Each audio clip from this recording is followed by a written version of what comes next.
So here is my original IKEA table, and here is the finished IKEA table, and here how it looks now. It looks really awesome than the original one, and as you can see. So let's get started and let's see how this is done. This is 6 years old IKEA dining table, and this is how it looks, and I have repainted it. As you can see, I have used a contrast color which looks really nicer. I wanted to give two different color to have a nice contrast, so I have got these two colors. It was 6 years old and it was really dirty. It has a little bit of oil residue on top, so I have to sand it down. And if you have just bought a new IKEA dining table, you don't have to sand it down, you can directly paint it. Using this sander, I'm going to sand this table nicely. First, I'm going to use 80 grit sander to really take out the top layer, which is really dirty. Then I'm going to use this 220 grit, which is really fine one, to finish the sanding before we paint, and that is very important.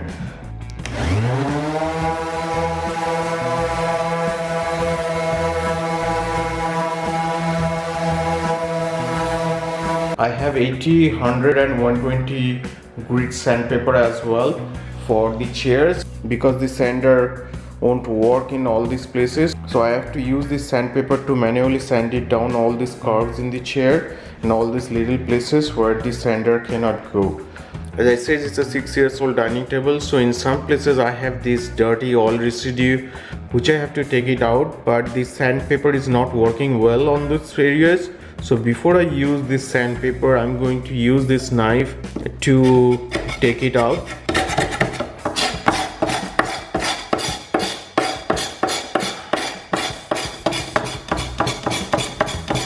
As you can see, it is coming off really well. I have all this dirty stuff down there.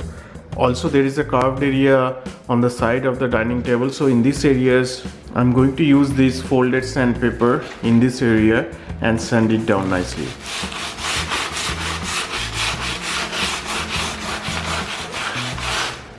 So I'm sanding it down all the carved and narrow areas manually with the sandpaper where sanders cannot be used.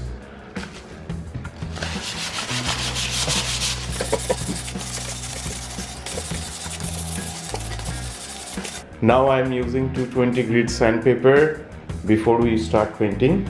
If your wood is not too dirty, you can use 120 grit sandpaper, then finish it off with 220 grit sandpaper. Now the dining table and chairs are nicely sanded down. I'm making sure there is no dust left over, so wipe off any extra dust, and it's ready to be painted. So let's get started. So I have two different contrast color wood stain.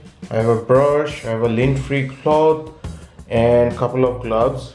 I moved into a garage so that there is no dust, anything in the room. It will be easier to clean, and also it will be open air, so the paint will dry faster, and also the paint smell will go away faster.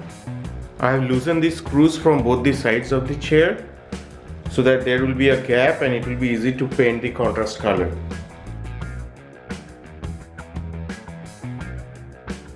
It's a plastic sheet I'm putting in between this crack so that paint does not touch the other areas, because this area will be a different color. Make sure to wipe off excess stain.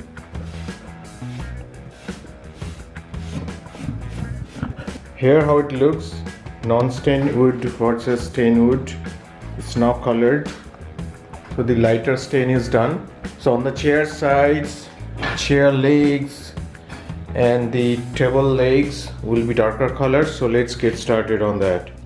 Alright, so the staining is done. As you can see, I have a nice contrast. So I applied two coatings. You can see it's a nice contrast color. So the staining is done. Now I have to do the clear coating. So I'll use the polyurethane after 3 hours, and I'll also use about 2 to 3 coatings of polyurethane. I'm using the semi-gloss polyurethane to coat the table, and I'll give 2 to 3 coats of polyurethane. And here how it looks now. It looks really awesome than the original one. And as you can see, this is very easy and pretty cheap. I spent about $20 to repaint this, and I also have a leftover color that I can use it later point. Alright everyone, if I was able to help you at all, please let me know by giving this video a like, comment and subscribe to my channel. All that would be very much appreciated. Thanks for watching and I'll see you in my next video.